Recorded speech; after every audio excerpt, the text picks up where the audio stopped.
So, good afternoon, everybody. Today, let us discuss one particular concept. You also write need for, please write need for accounting standards. Need for accounting standards. Need for accounting standards. This chapter let us study today and let us complete, and Zakir will be helping me. So you know what is standard and you know what is account standard. You know when the word standard was first used, and in India, in UK, in America, I've told those things. And today we shall discuss exactly what is the need of accounting standard. See, you can write the advantages of accounting standard or objectives. It's okay. These are the objectives. Okay. But still there is a concept of need. What is the need for accounting standard? What is the need? So if you want to know about the needs of, there's a different chapter given in the syllabus, and there may be a question of say 5-6 marks, explain the needs of accounting standard. So you have to write that way. You see, objectives are there, advantages there. Okay, but what is the need?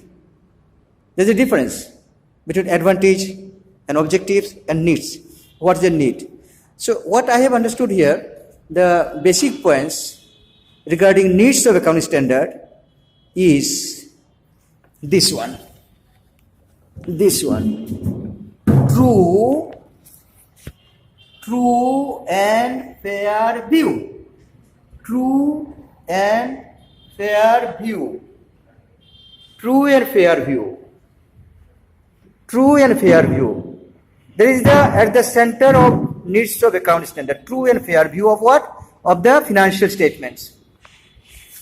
Financial statements, you can sit, I'll call you again. True and fair view of the financial statements. The question is, what is the difference between true and fair? Because true means something positive, something good. And fair is also good. But why two things are there? And why it is not true and correct? It could have been true and correct also. But this true and fair is much more meaningful than true and correct. How is that? I want to explain that. See, true, you know true, what is true.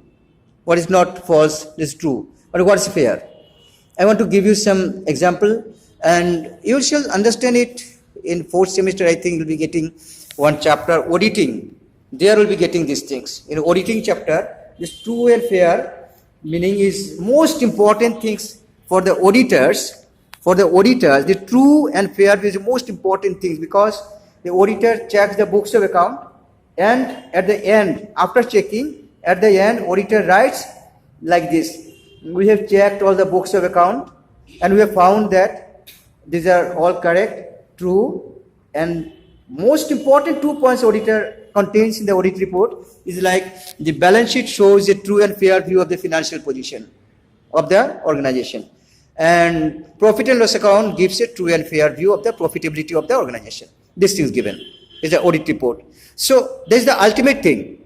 Ultimate object is to find that the balance sheet and the profit and loss account give the true and fair view. True and fair view. Let me explain exactly what is true and fair view. It could have been true and correct also. It's a very good concept, true and fair view. It's having some meaning in it.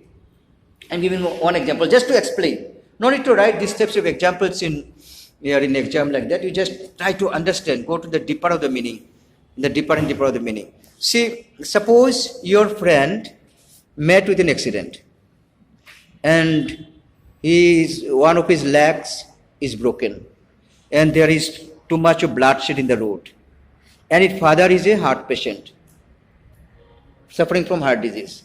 Now if you call his father and tell, uncle, your son has met an accident, he has lost one leg, there is loss of blood, red blood in the road, there is a huge crowd, policeman also has come, he is crying, all these things are true.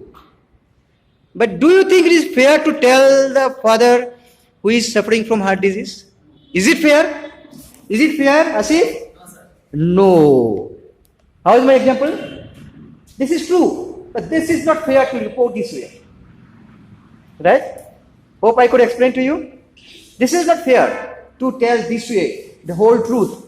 Why you are telling whole truth? There may be another accident. He may suffer from heart. He may commit a heart attack like that. He may fall victim of heart attack, isn't it? So you manage somehow. This is true, but not fair. So always I say, in my class that all true things are not fair. And all fair things need not necessarily be true. Now come to accountancy.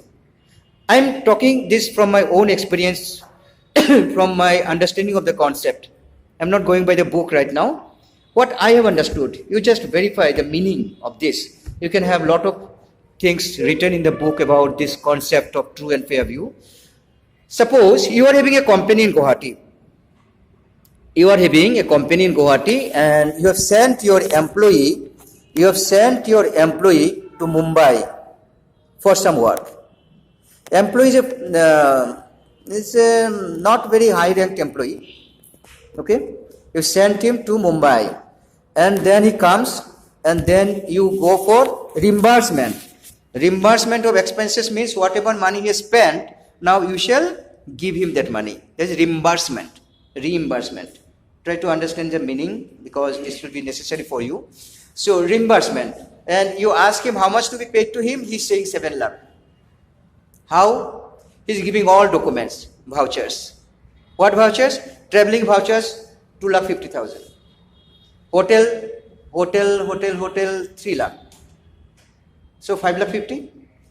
And other expenses, conveyances, etc., 1,50,000. So it is ultimately 7 lakh. And 7 lakh he is giving all vouchers. All these things are true. All these things are true. Then you ask him, okay, I understand your vouchers are correct. Everything is okay. But which flight you went by? Which flight? He said Indigo like that. Okay, fine. Which seat? He said, I sat just near the pilot, backside. Just backside of the pilot, there are 4, 5 seats are there. These are executive class seat. Mukesh Ambani and Anil Ambani, their seat there, Amitabh Bachchan seat there. And he has booked that ticket. One ticket, one way, 1,25,000. And again 1 lakh, so 2,50,000. Oh, very good. Very good. And hotel charge so much? So much? No, sir. I stayed in Taj, Mumbai, near the Gateway of India. Okay. I had breakfast, lunch, tea, etc., etc., etc., etc. And so, sir, and the taxi fare and all, ultimately it is 7 lakh. This is the thing. What you should think at that time. You shall think, all these things are true. But you could have gone to Mumbai at a ticket of 3,500 only maximum. And come back again 3,500. Say around 7,000. You could have could have gone and come from Guwahati to Mumbai and Mumbai back to Guwahati. It could have been only 7,000. And hotel, you should not have stayed in the 5-star hotel of Taj Mumbai. You should not have stayed. You should not have taken so costly food. Right? Who gave you the permission? This everything is true. Now, this is not fair, you tell him. This is not fair. That is the thing. Maybe the directors of the company, they are only allowed executive airfare, maybe. But this smaller employee, employees are not allowed that way. But he has availed it. That is not fair. In companies, in the board of directors, they make some policies, some rules, and by their meetings, that such and such ranking of the people should go by these types of fare, or should stay in these types of hotel. These things are there, set rules are there. So that rule is broken. And all these things are true, because voucher is available. He is not saying anything wrong. He is not saying dishonestly. He is honest. He is true. Vouchers are true, everything is true, but then it is not fair. Hope you could understand. He could have gone at 7,000 and come back. He could have stayed in an ordinary hotel or medium hotel. He's gone to a 5-star hotel. Why? It's not fair for him. That is an example. Even auditor catches those points. Auditing is not concerned with only truth. It's more than that. Fairness also. So fair does not mean always true. Fair need not be always true. Fair means which is justified. So the auditor will find out. It's because you depend on the auditor ultimately for the credibility of the financial statements. The books of account are written by accounts department, and that may not be credible, that may not be reliable, that may not be relevant, that may not be understandable, that may not be fair, and that may not be credible. When you shall take it credible, understandable, fair, only if there is an auditor certificate. Correct? So auditor's aim is to find that the balance sheet gives a true and fair view of the financial position, and profit and loss account gives a true and fair view of the profitability of the organization. So ultimate. And how can the accounts be made in such a way that it can give true and fair view? How? How can it be like that?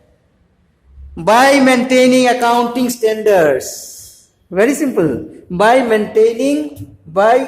following accounting standard. Here lies the niche for accounting standard. Let me write here.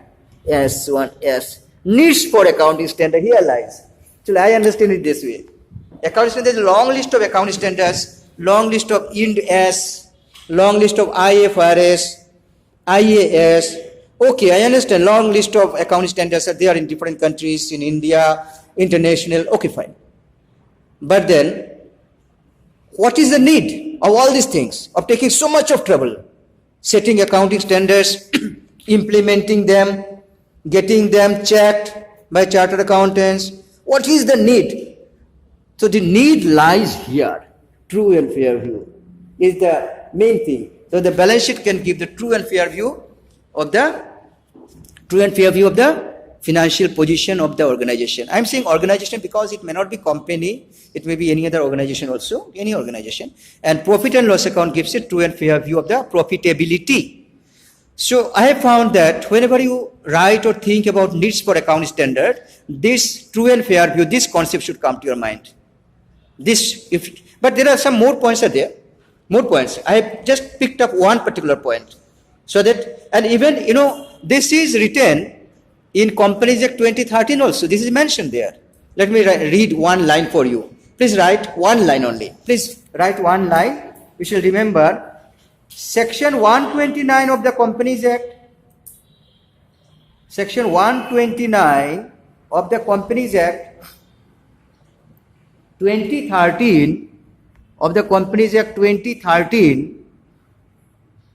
Okay, 2013 states that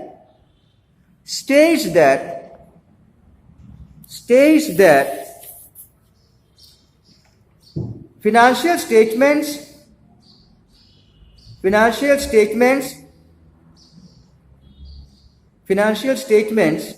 of an enterprise should depict, DEPICT, should depict a true and fair view. Should depict a true and fair view. You can keep it single quotation, single inverted commas. True and fair view of its operating results.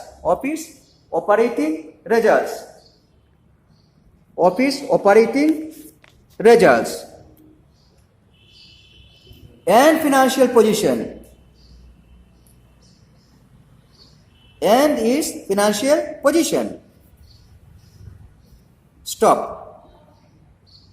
Okay, I told you that the financial statement should give true and fair view. And who told you that the financial statement should give true and fair view? Who told you that? Your answer will be Section 129 of the Companies Act 2013. Written there. I am not saying it on my own. It's written there. And before Companies Act 2013 also it was the thing. This was the thing. Earlier also. Most important thing of the financial statements. Okay. Position, stop. This can be fairly achieved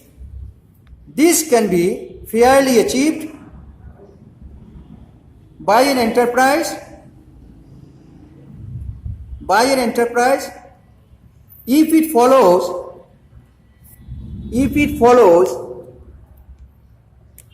some standard principles,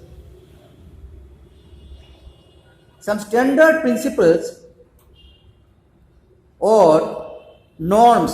You can write norms like this, NORMS, norms. You can write this principles or norms. Okay, means rules. Norms for recording the events and transactions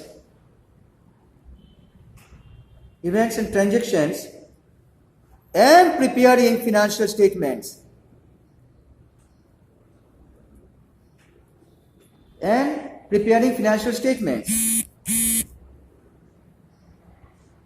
Stop. Hence,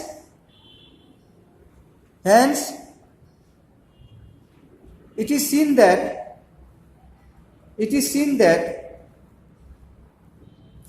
Companies Act also emphasizes the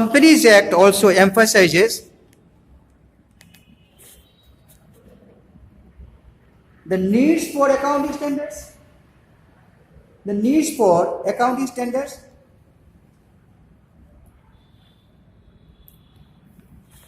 Okay, needs for accounting standards. So you have understood that Companies Act 2013 prescribes that you have to follow accounting standards. They are saying indirectly. What they are saying?